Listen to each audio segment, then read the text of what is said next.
साथियों, जय आरसीएम। आज आदरणीय राजेश्वर गुप्ता जी जल संचय पे हमारे डॉक्टर साहब को डेमो दिखाने जा रहे हैं कि कैसे ये पानी को स्टोर करता है। और ये दोनों गिलास में हैं, कितना हो गया सर? 4 हुआ, ये 5 और ये 6। 6 इसमें भी डालिए सर।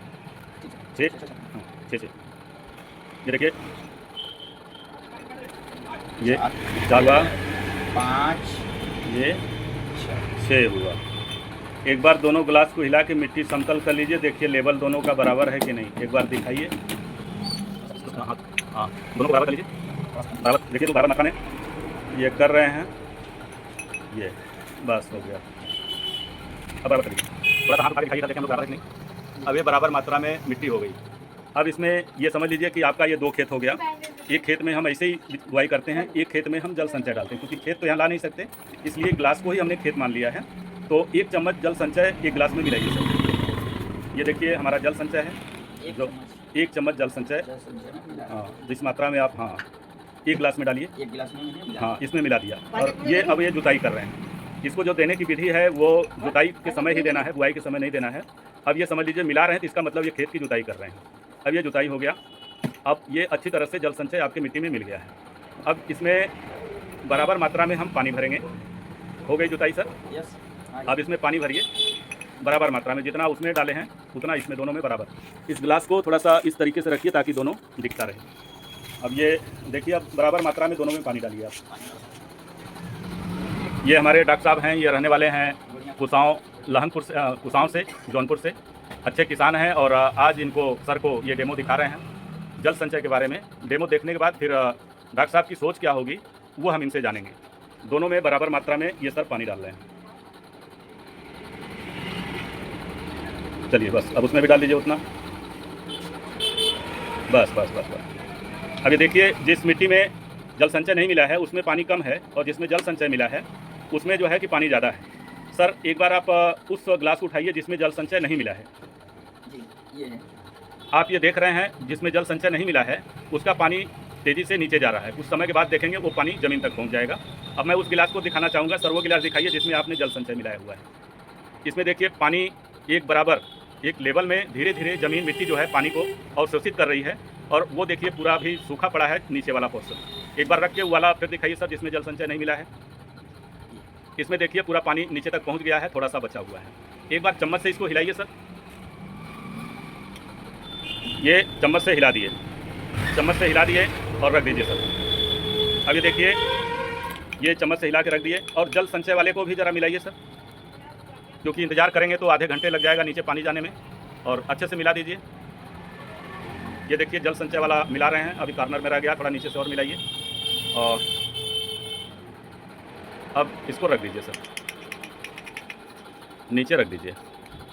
अब ये दोनों, जिसमें जल संचय नहीं मिला हुआ है और जिसमें जल संचय मिला हुआ है, दोनों का रूप देखिए। इसकी मिट्टी बिल्कुल पानी की तरह पतले कण में दिख रही है, और जिसमें जल संचय मिला हुआ उसकी मिट्टी का रंग देखिए, पानी का रंग देखिए, बिल्कुल काला हो गया है, यानी उर्वरा शक्ति भी इस मिट्टी में बढ़ गई है। और एक बार इसके हिलाइए सर, जिसमें जल संचय आप नहीं मिलाए हैं उसको ज़रा सा वो करिए।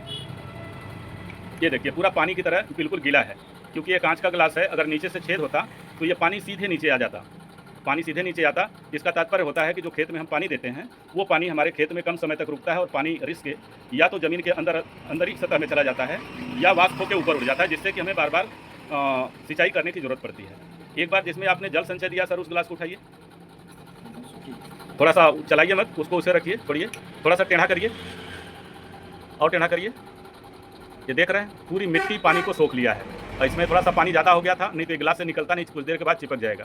यानी ये सारे पानी को अवशोषित कर लिया है, यानी ऊपरी सतह में ये पानी को अवशोषित कर लेगा, तो ये बार बार आपको सिंचाई करने की जरूरत नहीं पड़ेगी, आपकी पैदावार बढ़ जाएगी। इसके कण को अगर देखेंगे, एक चम्मच में हम निकलवाते हैं। एक चम्मच में सर जिसमें आप जल संचय नहीं मिलाए हैं, एक चम्मच मिट्टी उठा के एक कोने पर रखिए, उस प्लास्टिक पे उठाइए, जो आता है वही उठाइए, वो पूरा गीला है। और एक चम्मच इसको रखिए। अब बिल्कुल करीब से आप देखेंगे दोनों मिट्टी का रूप, आपको अंतर समझ में आएगा।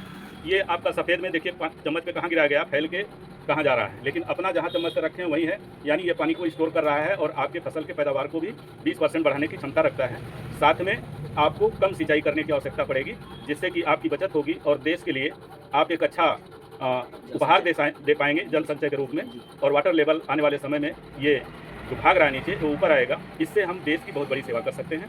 तो ये प्रण किया है राजेश्वर जी ने कि हम ढेर सारे किसानों को इस प्रोडक्ट का उपयोग कराएंगे। अभी मैं जानना चाहूँगा, हमारे डॉक्टर साहब हैं कुसाओं से, सर ये जो डेमो राजेश्वर जी आपको दिखाए, अगर ये पूरे भारत के किसान इसका उपयोग करने लगे तो क्या हम देश की एक अच्छी सेवा कर सकते हैं? कर सकते हैं, कर सकते हैं। देखने में लगा हाँ, देखने में डॉक्टर साहब का कहना है कि देखने में लगा कि इससे हम जल संचय कर सकते हैं और यही कम पानी में हो जाएगा। कम पानी में हो जाएगा।